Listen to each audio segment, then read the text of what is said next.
আমার আপনার পীর মুর্শিদ আলা হযরত ছোট হুজুর পীর কেবলা রাহমাতুল্লাহ আলাইহি,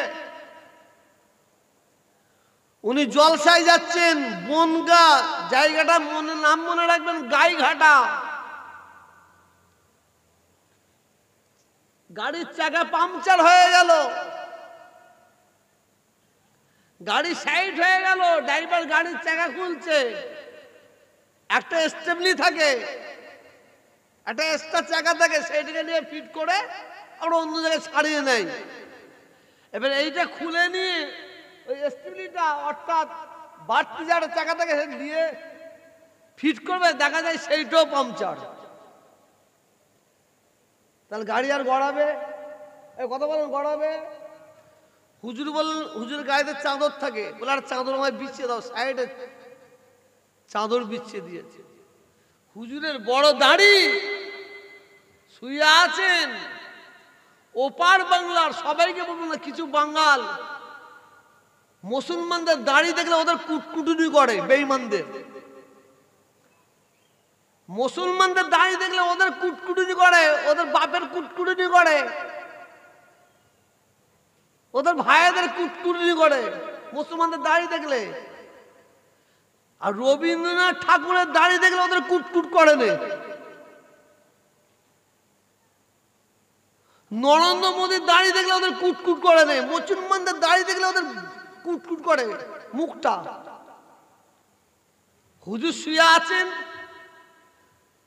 ছেলে মেয়েরা যাচ্ছে চাষা, ও চাষা, ও চাষা করতে করতে যাচ্ছে। হুজুর কোনো জবাব দেয়নি। কুকুর ঘেউ ঘেউ করলে আমি ঘেউ ঘেউ করবো নাকি? হঠাৎ দেখা যায় একটা বয়স্ক মানুষ লাঠি নিয়ে হেঁটে হেঁটে যাচ্ছে। এটা হুজুর কেবলা নিজের জবানে শুনেছি, মসজিদে বসে উনি বলছেন, যাচ্ছেন। হুজুর কেবলা কাছে এসে বলছে, কি ব্যাপার, কোথায় যাবেন? হুজুর বলছেন, বাবা আমি যাব বনগাই গাইঘাটায়, গাড়ি পাংচার হয়ে গেছে, সারাতে গেছে। কোথা থেকে আসছেন? বললো ফুরফুরা শরীফ থেকে আসছি। ফুরফুরা শরীফ, খুব পবিত্র জায়গা তো। গাইঘাটায় কেন যাবেন? কেন গাইঘাটায় যাবেন? ও ধর্ম প্রচার করতে, দিন প্রচার করতে, ইসলাম প্রচার করতে যাব। ওই অমুসলিম আমার হিন্দু ভাই বয়স্ক মানুষটা কি বলছে, আলা হযরত ছোট হুজুর পীর কেবলা রাহমাতুল্লাহ আলাইহি বলছেন, ইসলাম যে সত্য, ইসলাম যে সত্য, ইসলাম যে গ্রেটেস্ট, ইসলাম যে হাইয়েস্ট, ইসলাম যে বেস্ট, ইসলাম যে নাইস, ইসলাম যে বিউটি, এটা তো সারা পৃথিবীর মানুষ জানে, সবাই জানে। তো এর জন্য ইসলাম প্রচার করার দরকার কি আছে? হুজুর কেবল বলেছিলেন, old is gold, old is gold. দেখো, পুরাতন হলো সোনা, পুরাতন হলো সোনা। হুজুর গেলাম ওই বয়স্ক মানুষটাকে বলছেন, মাঝে মাঝে বাড়ির মেয়েরা, বউ মেয়ে, তার কানের বালিটা খুলে নেয়, হাতের বালাটা খুলে নেয়, গলার হাতটা খুলে নেয়, নিয়ে হয় স্বামীকে দেয়, আর তা না হলে বাপকে দেয়, দিয়ে বলে একটু বাজার থেকে ঘষে নিয়ে এসে। তো বলে না, বলে না? এই কথা বলছে না কেন? কেন ঘষে? একটু চকচকে করার জন্য। এই না হুজুর বলছে, বাবা ইসলাম যে সত্য, ইসলাম যে greatest, highest, best, nice, beauty, সবাই জানে, আমিও জানি, আপনিও জানেন। তা আমরা বেরিয়েছি একটু ঘষতে বেরিয়েছি। বলুন সুবহানাল্লাহ, একটু জোরে বলুন সুবহানাল্লাহ। এই যে এসেছি, আপনারা যে হাজার হাজার মানুষ বসে আছেন, এসেছি, দিনের দুটো কথা আলোচনা করব, শরীয়তের দুটো আলোচনা করব। কিন্তু দুঃখের বিষয়, যত জলসা বাড়ছে, যত ওয়াজ বাড়ছে, তবলিগের লোকেরা যত চিল্লা মারছে, আহলে হাদিসরা যত দিন প্রচার করছে, এ করছে, সব করছে, তত যেন আরো অন্ধকার হয়ে যাচ্ছে। ঠিক বলছি না ভুল? এর কথা জবান দিয়ে বলুন। কেন? কিসের জন্য? তার কারণটা আমি ছোট ভাই হিসেবে আপনার যতটা জানি বলি। আল্লাহ বলছেন আগে তুই মাছ, আগে তুই মাছ। কিন্তু আমরা কি করছি? আমরা নিজে পরিবর্তন আগে হচ্ছি না, নিজে পরিবর্তন না হয়ে অন্যজনকে পরিবর্তন হওয়ার জন্য দাওয়াত দিচ্ছি।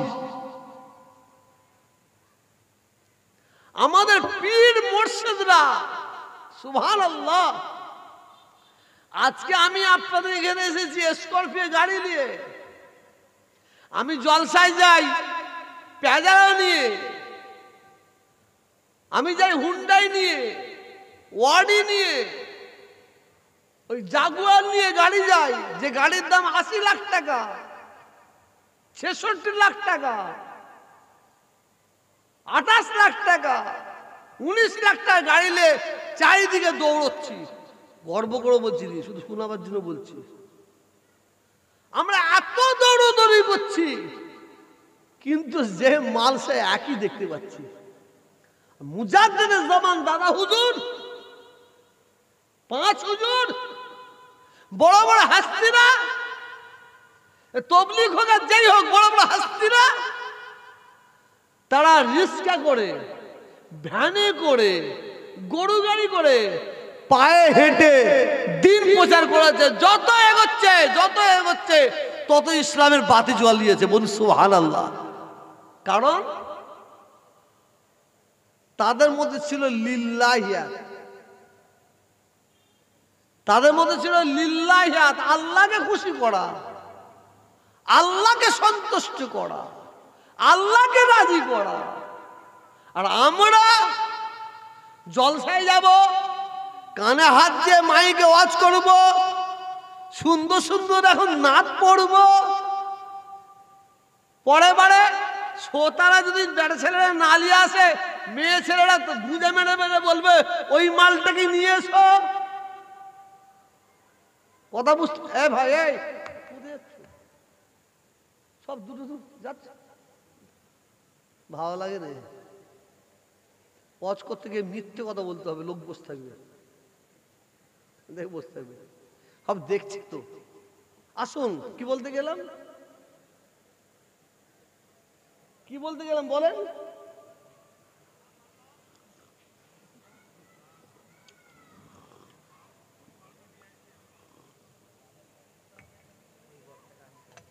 ওই বক্তা আনতে হবে, ওই মালটাকে আনতে হবে। তার মধ্যে তো আমল নাই। আপনাদের এখানে ওয়াজ করে গেছি, মনে আছে, আজ থেকে 4-5 বছর আগে। সেই জলসায় আমি ছিলাম। আলা হযরত ছোট হুজুর পীর রাহমাতুল্লাহ আলাইহি ওয়াজ করছেন, আল্লাহ রাসূল নবীর জীবনে শোনাচ্ছেন, রাসূল পাকের লাইফ হিস্টরি শোনাচ্ছেন। রাসূল পাকের জীবনে শোনাতে শোনাতে জীবনে কত কষ্ট পেয়েছেন, দুঃখ পেয়েছেন, ব্যথা পেয়েছেন, শোনাতে শোনাতে শোনাতে শোনাতে আলা হযরত ছোট হুজুর পীর রাহমাতুল্লাহ আলাইহি বাচ্চা শিশুর মতন কুকিয়ে কুকিয়ে কুকিয়ে কুকিয়ে কাঁদছেন।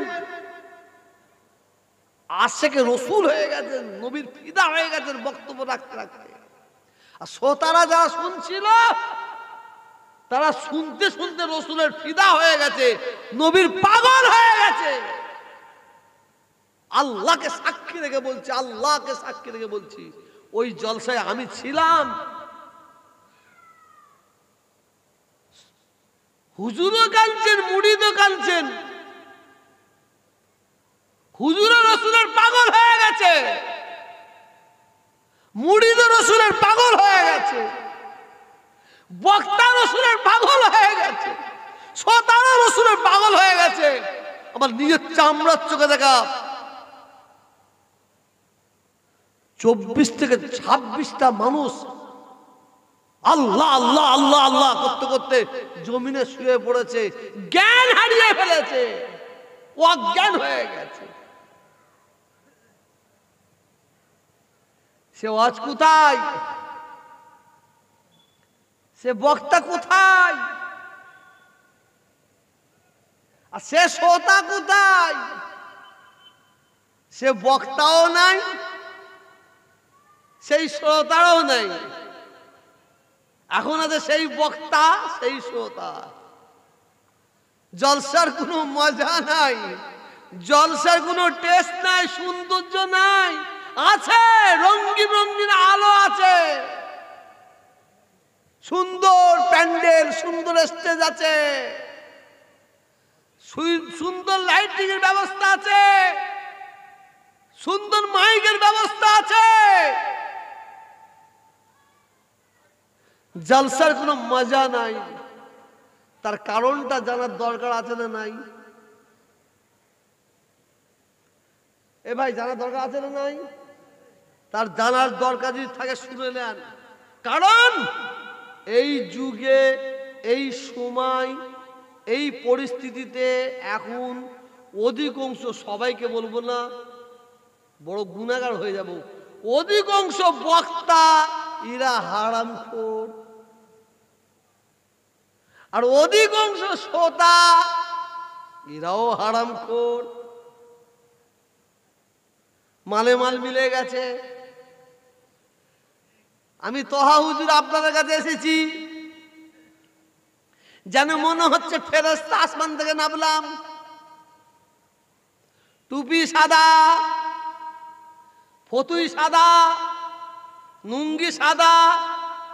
যতক্ষণ কথা বলেছি আপনাদের কাউকে খারাপ লেগেছে? কত আল্লাহ দেখেছে খারাপ লেগেছে? কথাগুলো সাদা সাদা, যেন মনে হচ্ছে ফেরেশতা নেমেছে। কিন্তু আমি ফুরফুরা শরীর থেকে কি যন্ত্র এসেছি আপনারা জানেন না। আমি যে কি জিনিস এসে বসেছি, কি মাল এসে বসেছি আপনারা জানেন না। যেন মনে হচ্ছে ফেরেশতা বসে কথা বলছে। এই যে আপনারা সুন্দরভাবে মনোযোগ দিয়ে শুনছেন, সুন্দরভাবে বসে আছেন, টুপি মাথায় দিয়ে, যেন মনে হচ্ছে এক একটা ময়না পাখি বসে আছে,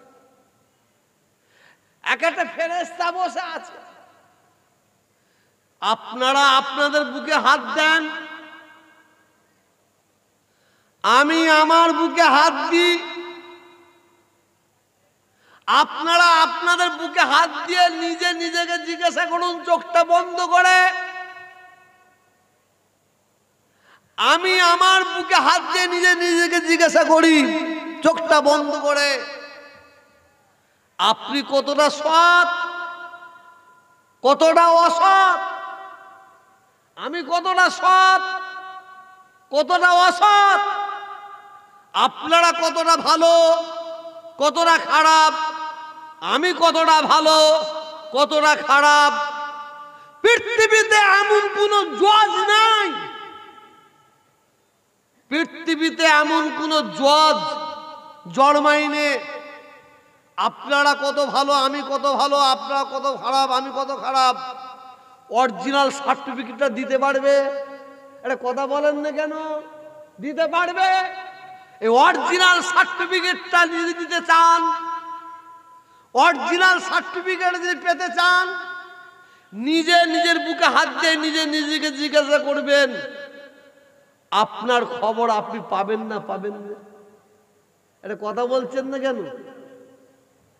আপনারা কাজ চুরি করেছেন, আমি কাজ চুরি করেছি। আপনারা নুক্কে নুক্কে কোথায় ডাকাতি করেছেন, আমি কোথায় ডাকাতি করেছি। আপনি নুক্কি নুক্কি কোথায় জিনা করেছেন, আমি কোথায় জিনা করেছি। এটা অন্য কেউ জানে? কেউ জানে না, কিন্তু আপনি জানেন, আমি জানি। কিন্তু আমরা সব ফেরেশতা বসে আছি। খবর নিয়ে দেখুন, কে চুরি করে বসে আছে, কে ডাকাতি করে বসে আছে, কে ফেরেববাজি করে বসে আছে, কে চিটিংবাজি করে বসে আছে, কে এতিমের বুকে লাথি মেরে বসে আছে, কে বেওয়ার বুকে লাথি মেরে বসে আছে, কে গরিবের ভোগ মেরে বসে আছে।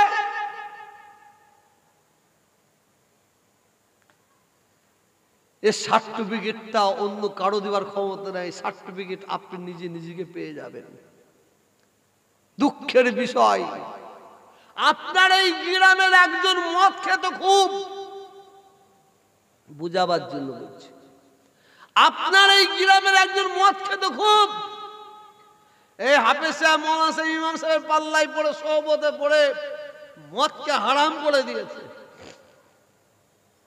আমি আর মদ খাবো না, মাতাল, গ্রামের মাতাল ছিল, একটা নামাজির পাল্লায় পড়ে, একটা মৌলানার পাল্লায় পড়ে, একটা ইমামের পাল্লায় পড়ে মদকে হারাম করে দিয়েছে। আর ওই মাতাল গোসল করে নিয়ে নতুন কাপড় পরে টুপি মাথায় দিয়ে যখন মসজিদে উঠছে, মসজিদে সিঁড়িতে পা দিয়েছে, আপনার আমার মতন কটা পাকা পিছে পাকা নামাজি, পিছে পাকা বলতে বুঝতেছেন তো, পিছে পাকা নামাজি ওকে বলছে বেরো, নাম, এই তুই মাতাল, নাম। মদ খাই বলে। খবর জানেন, যে নামাচ্ছে ওকে, যে নিজেকে নামাজি বলে ভাবে, ওর ছেলের বিয়ে দিয়েছে, ছেলের বিয়েতে মোটরসাইকেল ঝেড়েছে, খাট নিয়েছে, 10 লাখ টাকা নিয়েছে। ও ভেতর ভেতর লোককে পয়সা দিয়ে ইন্টারেস্ট বাড়ায়। ও বড় নামাজি, মাঠে যখন চাষ করতে যায়, আল আছে, আল অন্যজনের আল কেটে কেটে নিজের দিকে ঢুকায়। বলুন, আল্লাহর কাছে একজন মদখোর যা পাপী, তার চেয়ে বড় পাপী সুদখোর না? সুদখোর হবে না? কথা বলছেন না কেন? তার চেয়ে বড় পাপী ওই ছেলের বিয়ে দিয়েছে, মোটরসাইকেল ঝেড়েছে, ও হবে না। কিন্তু আমরা মদখোরকে দেখে তাড়াই, ঘুষখোরকে দেখে তাড়াইনি। আমরা মদখোরকে দেখে তাড়িয়ে দিই, জিনাখোরকে তাড়াইনি। আমরা মদখোরকে দেখে তাড়াই, এতিমের বুকে লাথি মেরেছে তাকে তাড়াইনি আমরা। এই সমাজকে পরিবর্তন কে করবে? এই সমাজকে পরিবর্তন করতে গেলে আমাদের সকলকে হাত লাগাতে হবে। আমার হুগলি জেলায়, জায়গাটার নাম বলবো না কারণ রেকর্ডিং হচ্ছে, এখন তো জোর যার মল্লুক তার। হুগলি জেলায় আমার এক ভাই কোটি কোটি কোটি টাকার মালিক, অন্য রাজ্যে সে ব্যবসা করে, আর তার মা গ্রামে গ্রামে ভিক্ষা করে। কত বড় কমবক্ত ছেলে দেখুন, মা গ্রামে গ্রামে ভিক্ষা করে, ছেলে কোটি কোটি টাকার মালিক, অন্য রাজ্যে বড় বড় ফ্ল্যাট, গাড়ি, পানি হয়, মা ভিজে যায়। এ মৌলানা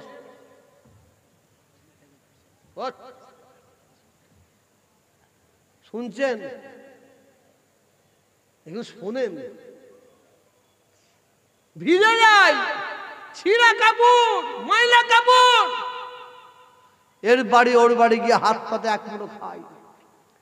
একজনের মধ্যে মনে দয়া হয়েছে, এই বয়স্ক মহিলা এই বাড়ি, তাকে ধরে নিয়ে বলছে তুমি আমার এই দালানে থাকো, দালান বলছেন তো, এখানে থাকো, হ্যাঁ বারান্দায় থাকো। আর বাড়িতে বললো তোমরা চা আর দুবেলা ভাত দিয়ে যাবে, কোনো অসুবিধা না হয়। ওর মাকে একজন দালানে রেখে দিয়েছে, বারান্দায় রেখে দিয়েছে। ওর একজন চামচা ফোন করে বলে, অমুক কি হলো, তোর মাকে না ওই ব্যক্তি ওদের দালানে বারান্দায় রেখে দিয়েছে। বাস্তবটা তুলছি, বাস্তব। ওই বাইরের রাজ্য থেকে ওই বাড়িওয়ালাকে ফোন করেছে, হ্যালো কি খবর? বলে তোমার মায়ের দরদ নেই, আমার মায়ের মতো দরদ কেন তোমার? বুঝতে পারছেন কি হারামজাদা ছেলে? তুমি তোমার মাকে দেখো না, আমার মায়ের প্রতি তোমার তো দরদ কেন? হ্যাঁ দেখাচ্ছ? বলে তাকে যা তা বলেছে। ও ভয়ে বলছে, মা তুমি অন্য জায়গায় চলে যাও। কিছুদিন পরে ওই মা একজনের দালানে মারা গেছে, বারান্দায় মারা গেছে। আমি তোহা সাক্ষী, বারান্দায় মারা গেছে। ছেলের কাছে খবর গেছে, ছেলে বউ নাতি পুতা সবাই গেলে পেলে এসে মাল বের করছে, খাবার কিনলে আই, এই কিনলে আই, এই গোশ কষে পড়া থেকে গোশ কিন, 3 হাঁড়ি রান্না কর, জানাজার নাচ পড়তে খাওয়া দাওয়া করা করছে। হয়ে গেল। অনেক বাড়িতে অনেক জায়গায় 3-4 দিনের খানা করে, 21-এ করে, 40-এ করে, হয় না? হয়নি আপনাদেরকে? শরীয়তের এইটা কোনো হুকুম নাই যে মারা গেলে 40-এ করতে হবে, 21-এ করতে হবে, মানে এটা কোনো শরীয়তের হুকুম। আল্লাহ রসুল বলছেন মুর্দা যখন ইন্তেকাল করবে তোমরা যত পারো সবে সালে করো, যত পারো দান খায়রাত করো। এবার আমরা 40-এ করে 7 দিনে করে দিন ঠিক করেছি, আত্মীয়রা বুঝতে পারবো না, ওই জন্যে এর নির্ধারিত ডেট নাই। যাক 40-এ খানা হবে। কত লোক খাবে? 3000। এটা আমি বাস্তব, জুলফিকারের বেটা, আমি তহা বলছি, বাস্তব ছাড়া কথা বলি। 3000 লোককে দাওয়াত করেছে, খাসির বিরিয়ানি করেছে, মুরগির চাপ, মাছ, দই, থামস আপ, সালাদ, বোরহানি, পাঁপড়, ঠিক বলেছে, চাটনি। শুনছেন? 3000 লোকের জন্য খাবার ব্যবস্থা করেছে। আহ 3000 খাবার ব্যবস্থা করেছে। আবার খাবে কারা? কি বলে ক্যাটারিং না কি বলে? ক্যাটারিং না কি বলে? নিয়ে এসেছে, সব বসে পড়েছে। আর আমার মতো মলি সাহেব, আমার মতো হুজুর ভালো মাল দিয়েছে। বুঝতে পারছেন না? 50,000 টাকা নজরানা। মুর্দা দোজকে যাক আর ভেসতে যাক, আমার দেখার দরকার নেই। হালো আরডি হলি হলো, দোয়া চেয়ে দিল, হয়ে গেল। বসে পড়ুন। 3000 লোক সর পেটে খাচ্ছে, 3000 লোক সর পেটে খাচ্ছে। আর এই হুজুর, এই মাওলানা, এই ইমাম, এই মুয়াজ্জিন, এই হাফেজ সাহেব, এরাও সর পেটে খাচ্ছে। না জেনে খাওয়া আলাদা, ঠিক আছে, কিন্তু 3000 লোক, গ্রামবাসী সবাই জানে এই ছেলেটা মাকে একটা শাড়ি কিনে দেয়নি, মাকে এক মুঠো ভাতের ব্যবস্থা করেনি, মাকে চায় খাওয়ায়নি, মার সঙ্গে অসৎ ব্যবহার করে। অতএব 3000 লোকের খানা করলে কি হবে? আমরা পাড়া প্রতিবেশী ওর বাড়িতে খেতে যাব না, ওর বাড়িতে খেতে যাব না। যদি এই বয়কটটা করি, বিরিয়ানি কুকুরকে খাওয়াতে হবে না? হবে না? দয়া করে জবাব দেন। বিরিয়ানি কুত্তাকে খাওয়াতে হবে না? হবে না? বলেন। চাপ রিজালা কুত্তাকে খাওয়াতে হবে না? হবে না? যদি আমরা এই প্রতিবাদটা করতাম, সমাজের মানুষ তাহলে দেখা দেখি আর একটা ছেলে তার মাকে এইভাবে কষ্ট দেয়, ওই দিকে আর একটা ছেলে ওর বাপকে এইভাবে কষ্ট দেয়, তারা ভয় খাবে না খাবে না? এটা কত কি হল, ভয় খাবে না খাবে না? তাহলে আজকে ওরা যে মাকে অত্যাচার করছে, বাপকে অত্যাচার করছে, ওদের পাওয়ার বেড়ে যাচ্ছে, এর জন্য দায়ী কারা? উড়ানো সমাজ। এর জোরে বলুন, এর জোরে বলুন। আপনার এই ভূমিতে একজন বড় লোকের ছেলে, সে বিয়ে করছে, সে বিয়েতে মোটরসাইকেল নিয়েছে, 4 চাকা গাড়ি, 5 লাখ টাকা গ্যাস, 10 ভরি সোনা নিয়ে যৌতুক নিয়ে বিয়ে করেছে। আর আপনি আমি যদি জানতে পারি, আমার পাড়া প্রতিবেশী জানতে পারে, না জেনে আলাদা জিনিস, যদি আমরা জানি ও বোন নিয়ে বিয়ে করছে, তাহলে আমরা যদি ওর বাড়িতে খাওয়া বয়কট করি, ও পাশের আর একটা ধনী লোকের ছেলে গরিবের বুকে লাথি মেরে পোল দিতে পারবে? জবাব দেন না। যৌতুক নিতে পারবে? তাহলে এর জন্য দায়ী কারা? এর জোরে বলুন। সমাজ। আমরা দায়ী, আমরা দায়ী। আর এই সব আলোচনা করলি তো হাওয়াই খারাপ, এই সব আলোচনা করলি তো হাওয়াই খারাপ। চোর চুরি করে, চুরি করার জন্য জেলে ঢুকেছিল, চিটিংবাজ করার জন্য জেলে ঢুকেছিল, খুন করার জন্য, মার্ডার কেসের আসামির জন্য জেলে ঢুকেছিল। আজকে এই সমাজ কি করছে? চোর যখন জেল থেকে বেরোচ্ছে, খুনি যখন জেল থেকে বেরোচ্ছে, মার্ডার কেসের আসামি জেল থেকে বেরোচ্ছে, আমরা সে যখন বেরোচ্ছে তার গলায় কি দিচ্ছি? এটা কথা বলছেন না কেন? ফুলের মালা। তাহলে সমাজ উন্নতি করবে না অবনতি হবে? কথা বলছেন না কেন? অবনতি হবে। আসুন, আপনাকে আমাকে খারাপ ভালো সব অসব বুঝতে গেলে একদিকে শিক্ষার দরকার আছে অবশ্যই, জিনের শিক্ষা দরকার আছে অবশ্যই, তার চেয়ে বেশি দরকার আছে আপনার ধর্ম শিক্ষা, দ্বীনের শিক্ষা।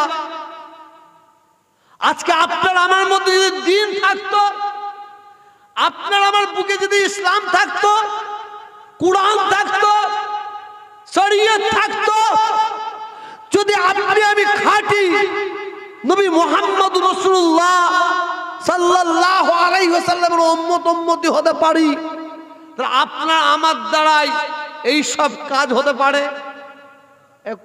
জোরে বলুন, হতে পারে? তাই নয়, যারা এই সব কাজ করে আপনার আমার দ্বারা এই সব কাজ কারণে সমর্থন করতে পারে? পারে? পারে না। পজ হচ্ছে, আমি বুঝতেই পারছি। ছেড়ে দেবো না কি করবো? আমি পয়সা হালাল করছি ভাই, কিছু করার নেই। হ্যাঁ, দোয়া করে দিই, তাই না? ঠিক বলেছেন।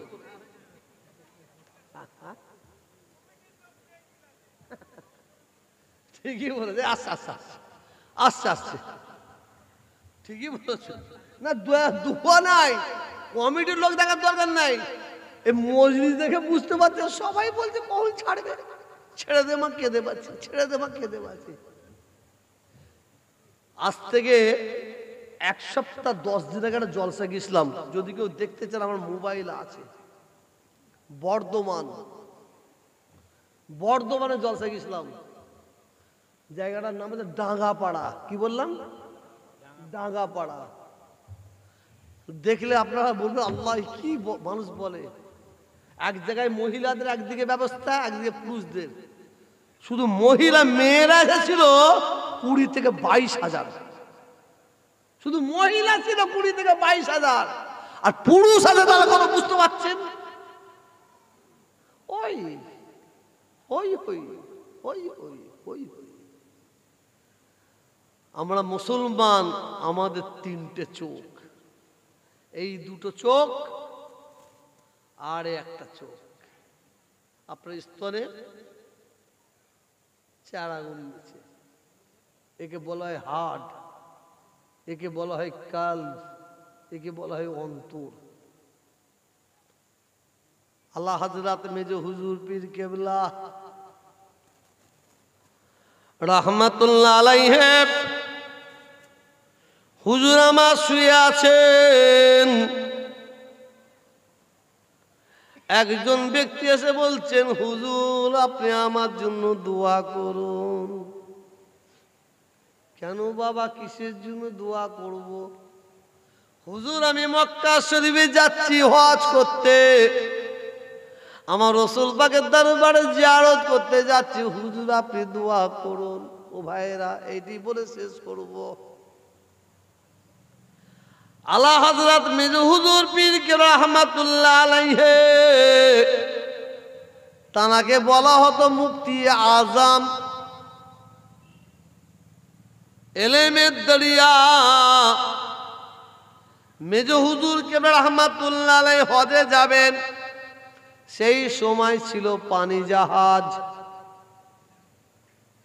মুজাদ্দিদ জামান দাদা হুজুর পীর রাহমাতুল্লাহ আলাইহি মেজো ছেলেকে নিয়ে পানি জাহাজের কাছে হাজির হয়ে গেছে। কয়েক হাজার মানুষ পানি জাহাজের উপর উঠে বলল হজ করতে যাবেন। মুজাদ্দিদ জামান দাদা হুজুর পীর রাহমাতুল্লাহ আলাইহি ছেলেকে পানি জাহাজে তুলে দিলেন। পানি জাহাজ স্টার্ট দিয়ে দিল, চালু হয়ে গেল, সমুদ্রের উপর দিয়ে যাচ্ছে।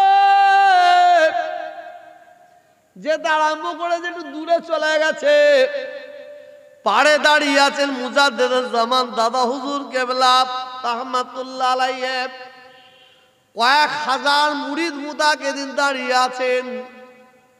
হঠাৎ দেখা যায় মুজাদ্দিদ জামান দাদা হুজুর পীর রাহমাতুল্লাহ আলাইহি মুরিদ মুতাকিদিনদের উদ্দেশ্য করে বলছেন, বাবারা বাবারা, আমি আবু বকর এলেমের জাহাজকে, আমি আবু বকর এলেমের জাহাজকে দরিয়ার মধ্যে ছেড়ে দিলাম। কাকে বলা হলো এলেমের জাহাজ? মেজো হুজুর পীর রাহমাতুল্লাহ আলাইহি বললেন, আমি আবু বকর এলেমের জাহাজকে আল্লাহর হাওয়ালায় আমি দরিয়ার মধ্যে ছেড়ে দিলাম। সেই মেজো হুজুর পীর রাহমাতুল্লাহ আলাইহি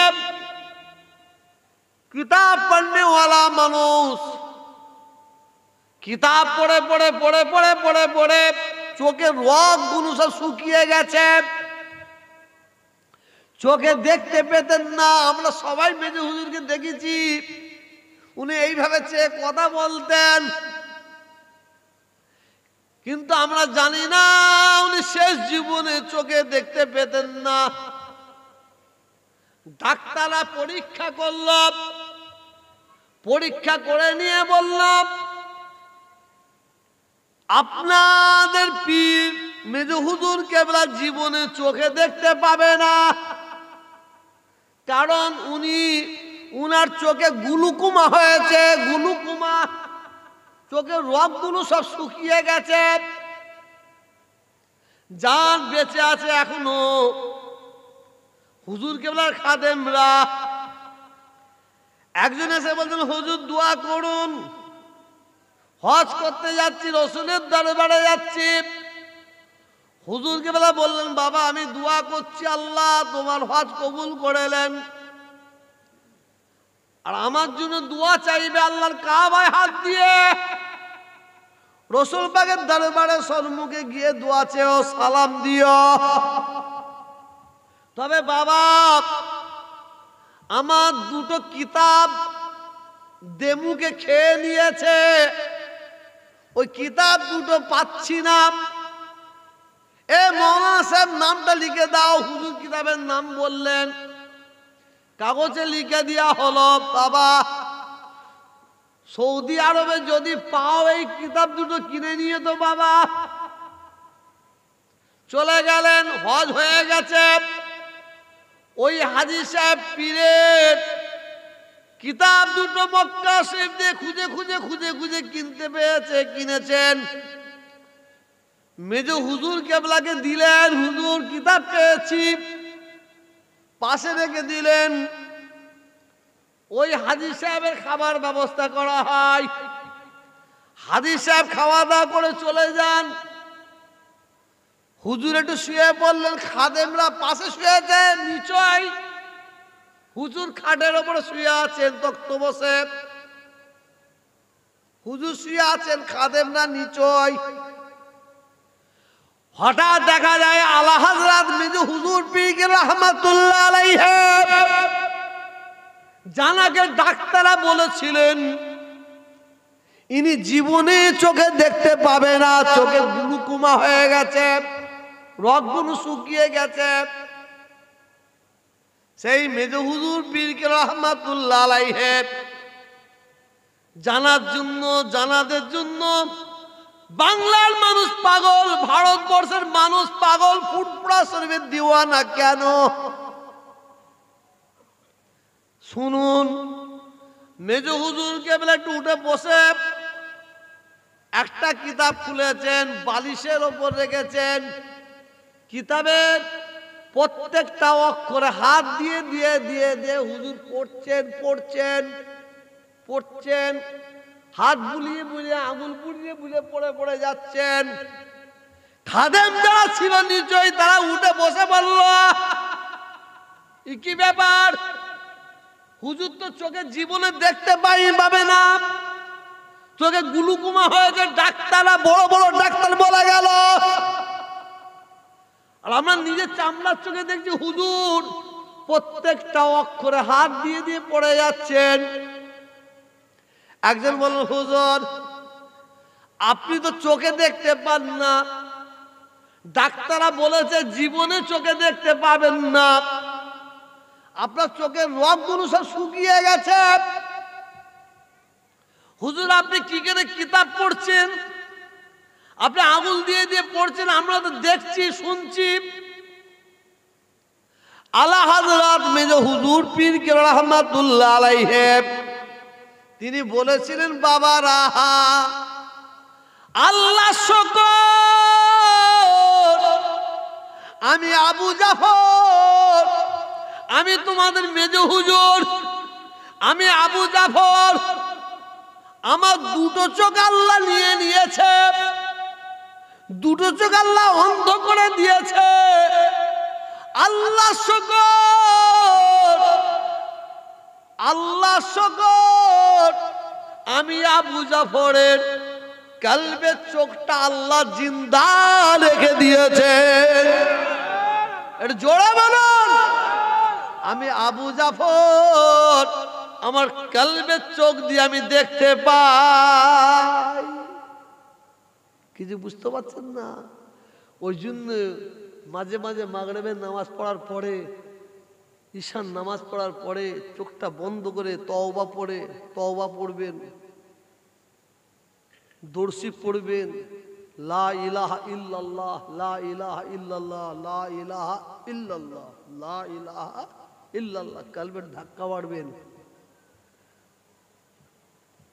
এই জায়গাটা যদি কালি হয়ে যায়, এই প্লেটটা যদি কালি হয়ে যায়, কি দিতে হবে? সাবান দিতে হবে না? দিলে সাদা হবে। কলবের চোখ কালো হয়ে গেছে, লা ইলাহা ইল্লাল্লাহ, লা ইলাহা ইল্লাল্লাহ, মাঝে মাঝে মুহাম্মদুর রাসূলুল্লাহ সাল্লাল্লাহু আলাইহি ওয়াসাল্লাম এই কালমার জিকির দিয়ে আপনার কলবটাকে উজ্জ্বলা করুন। আপনি সারা পৃথিবীকে এই জায়গায় বসে বসে দেখতে পাবেন। আমেরিকায় কি হচ্ছে এই জায়গায় বসে দেখা যায় সাহেব। হাল আর সাহেব, ইসরায়েলের যুদ্ধ কি হচ্ছে, প্যালেস্টাইনের যুদ্ধ কি হচ্ছে, ইউক্রেনের যুদ্ধ কি হচ্ছে, রাশিয়ার যুদ্ধ কি হচ্ছে, পৃথিবীর কোনায় কোনায় কি হচ্ছে, আপনারা সাধারণ মানুষ হতে পারেন, কিন্তু আপনি আল্লাহওয়ালা মানুষ, আল্লাহর মাহবুব হয়ে গেছেন। আপনি ঘরে বসে বসে, মসজিদে কোনায় বসে বসে সব দেখতে পাবেন এই কালবের চোখ দিয়ে। বলি সুবহানাল্লাহ, একটু জোরে বলুন, একটু জোরে বলুন। আল্লাহ আমাদের সবাইকে হেফাজত করে দোষ। আল্লাহ